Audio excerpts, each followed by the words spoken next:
اس طرح کی کیفیت پانے کے لیے سب سے زیادہ ضروری چیز یہ ہے کہ آپ ہر اس چیز کو اوائڈ کریں جو آپ کو غصہ دلا سکتی ہے، آپ کے اندر ناراضگی ڈیولپ کر سکتی ہے، آپ کو سٹریس یا انگزائٹی کا شکار کر سکتی ہے۔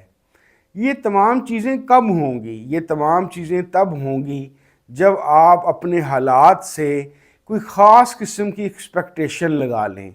اس خاص ایکسپیکٹیشن کے پورا ہونے میں کی صورت میں آپ کو ایک خاص ایکسائٹمنٹ ہوگی، اور اگر اس کو متعلق یہ خدشہ یا خطرہ آپ کو ہو کہ ہو سکتا ہے جو خواہش یا جو چیز میں حاصل کرنا چاہ رہا ہوں اس کے لیے میں تیار نہیں ہوں یا مجھے نہ ملے، تو اس کی وجہ سے آپ کسی انگزائٹی کا شکار ہوتے ہیں۔ تو صاحب حال ایک ایسا انسان ہے کہ جو اپنی خواہشات کو یا نفس کی زور آوریوں کو اپنے گھٹنے تلے دبا چکا ہوتا ہے۔ اس کا دل چاہتا ہے تو وہ کوئی خواہش کرتا ہے، دل چاہتا ہے تو بڑی سے بڑی یا چھوٹی سے چھوٹی خواہش کو اپنے دماغ سے رفع کر دیتا ہے، کیونکہ تصوف کے اندر صاحب حال کی ایک خاص حالت یا ایک خاص مقام پایا جاتا ہے۔ تو یوں سمجھ لیجئے کہ اصل میں وہ گھٹنے کے تلے خواہشات نفس کو دبا لیتا ہے، اور اصل میں اپنی تمام مرضیاں اور اپنی تمام خواہشات کو اللہ کے حضور پیش کر دیتا ہے، اور یہ اعلان کر دیتا ہے دل ہی دل میں کہ جس طرح آپ مجھے لے کے چلنا چاہیں اللہ تعالیٰ، میں آپ کے سامنے حاضر ہوں، مجھے اسی طریقے سے ہر چیز کی رضا آپ کی رضا کی وجہ سے قبول ہے۔ جب ہم مائنڈفلنس کی طرف یا ماڈرن اس چیز کی طرف آتے ہیں تو یہ سوچنے والی بات یہ ہے کہ ایک عام کارپوریٹ ورلڈ کا بندہ یا پبلک سیکٹر کا بندہ یا کوئی کاروباری آدمی یا کسی بھی اور شعبے کا نوکری کرنے والا بندہ یا کوئی ماں یا کوئی باپ یا بہن یا بھائی یا بیٹا یا دوست اس مائنڈفلنس کو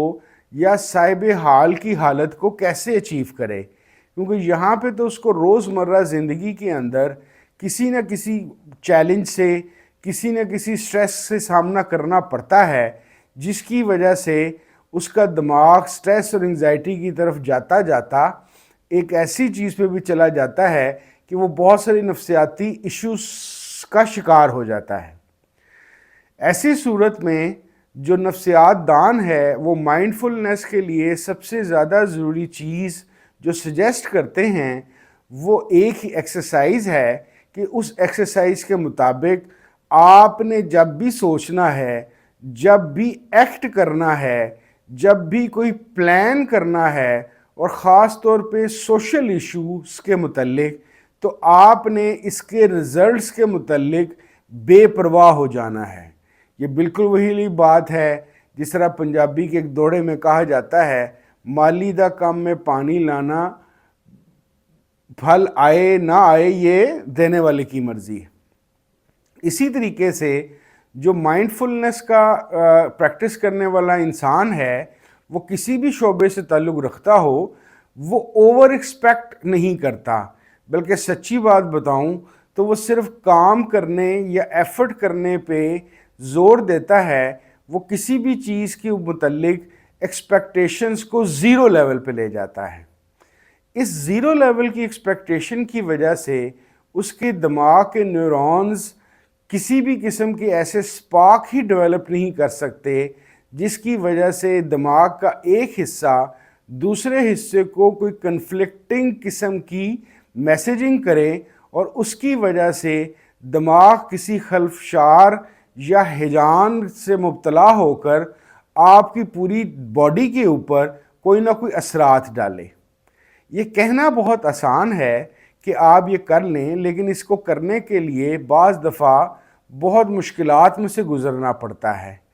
لیکن ایک ایسی چیز ہے کہ جس کے متعلق تقریباً تمام نفسیات دانوں کا ماڈرن ورلڈ کے اندر تقریباً ایک ایگریمنٹ ہے کہ اس کی پریکٹس کرنے والے لوگ نارملی مائنڈفلنس کو اچیو کر لیتے ہیں، صاحب حال دنیاوی طور پہ بھی بن جاتے ہیں، اور سٹریس اور انگزائٹی کو اپنے سے دور کر لیتے ہیں۔ جی ہاں، اس چیز کو کہتے ہیں میڈیٹیشن۔ میڈیٹیشن ایک ایسی چیز ہے جو آپ کے دل و دماغ کے اندر جو خلفشار ہے یا جو ہیجان ہے اس کو روکنے یا سٹل کرنے کی صلاحیت رکھتی ہے، کیونکہ مائنڈ فلنس کے لیے جب آپ مراقبہ کرتے ہیں تو آپ اپنی ذہنی صلاحیتوں اور تمام چیزوں کو زور لگا کر کسی ایک ایسے پوائنٹ یا نقطے پہ مجتمع کر لیتے ہیں، جمع کر لیتے ہیں کہ جس کی وجہ سے آپ کا دماغ انتشار کا شکار نہیں ہوتا۔ میں آپ کو آج ایک دو ایکسرسائزز میڈیٹیشن کی ضرور تجویز کرنا چاہوں گا، جس کو کرنے سے آپ کے اندر یہ صلاحیت ڈیولپ ہو جائے گی کہ آپ کسی بھی سچویشن کے آفٹر افیکٹ سے خوف زدہ ہو کے یا پریشان ہو کے اپنی نفسیاتی یا نیورٹک حالت کو خرابی ہونے سے بچا سکتے ہیں۔ سب سے پہلے تو ایک کوشش شروع کیجئے کہ آپ ایک اپنی زندگی کے اندر ایک سانس کی ایکسرسائز آپ کو بتا رہا ہوں وہ شامل کر لیجئے۔ اس کا طریقہ کار یہ ہے کہ 24 گھنٹے میں سے کوئی بھی ایک وقت چن لیجئے، اس 24 گھنٹے کے اندر آپ ایک وقت جو آپ نے مقرر کر لیا ہے، کوشش کریں کہ روزانہ اسی وقت یہی والا عمل آپ دہرائیں، اور اگر صبح کے وقت ہو جائے یا رات سونے سے پہلے ہو جائے تو آپ کی باڈی پہ اس کے بہت پازیٹیو اثرات آئیں گے۔ یہ ایک سانس کی ایکسرسائز ہے۔ سانس کی ایکسرسائز کہ آپ نے کرنی اس طرح سے ہے کہ سب سے پہلے اپنے دائیں نتنے کو اپنے انگوٹھے سے دبا لینا ہے، اور اس کے بعد بائیں جو سا آپ کا نتنا ہے اس سے سانس اندر کھینچنی ہے اور 5 تک گننا ہے، 1 2 3 4 5، اور پھر اس کو یہیں سے واپس دھکیل دینا ہے باہر۔ اس کے بعد یہ ایکسرسائز 3 دفعہ کرنے کے بعد پھر بائیں انگوٹھے سے بایاں نتنا دبا کر آپ نے یہ چیز 3 دفعہ یہ والے دائیں نتنے سے سانس کھینچنا ہے اور باہر نکالنا ہے۔ اس کے بعد دونوں ہاتھ نیچے کر کے دونوں نتنوں سے آپ نے 5 دفعہ یہ دہرانا ہے کہ سانس اندر کھینچیں، 5 تک گنیں اور آہستہ آہستہ اپنے منہ سے ایکسہیل کر دیں۔ 5 دفعہ آپ نے یہ کرنا ہے، یعنی کہ 3 دفعہ آپ نے دائیں نتنے سے ہوا کھینچنی ہے اور باہر نکالنی ہے، 3 دفعہ آپ نے بائیں نتنے سے ہوا کھینچنی اور باہر نکالنی ہے، اور 3 دفعہ آپ نے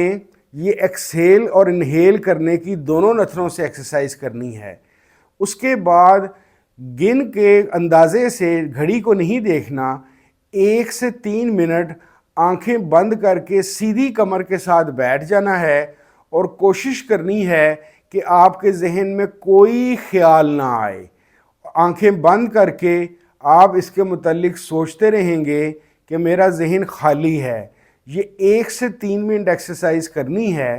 اس کا آپ کو فائدہ کیا ہوگا؟ اس کا سب سے بڑا فائدہ یہ ہوگا کہ اس سانس کی ایکسرسائز اور اس میڈیٹیشن سے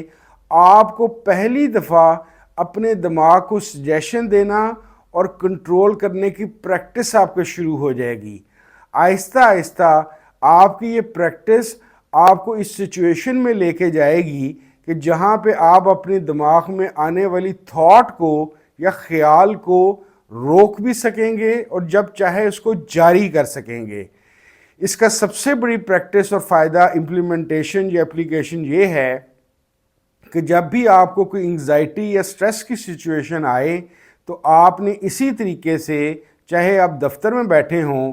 دائیں اور بائیں نتنوں کی بجائے آپ نے 5 دفعہ انہیل کرنا ہے اور ایکسہیل کرنا ہے، اور تھوڑی دیر کی آنکھیں بند کر کے دماغ کو یہی ریکال کرانا ہے کہ جیسے میرے ذہن میں کچھ نہیں آ رہا۔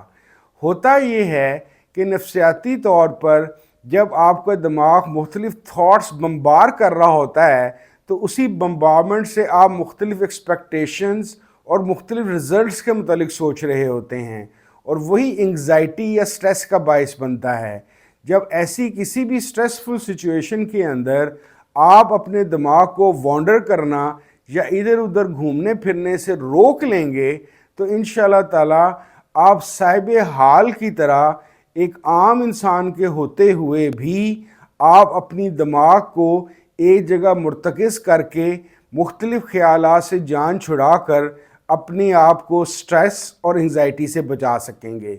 امید ہے کہ یہ تھوڑے دن کی ایکسرسائز کے بعد آپ اس قابل ہو جائیں گے کہ آپ کو مائنڈفلنس کی نعمت مل جائے گی۔ بہت شکریہ۔ السلام علیکم ورحمۃ اللہ وبرکاتہ۔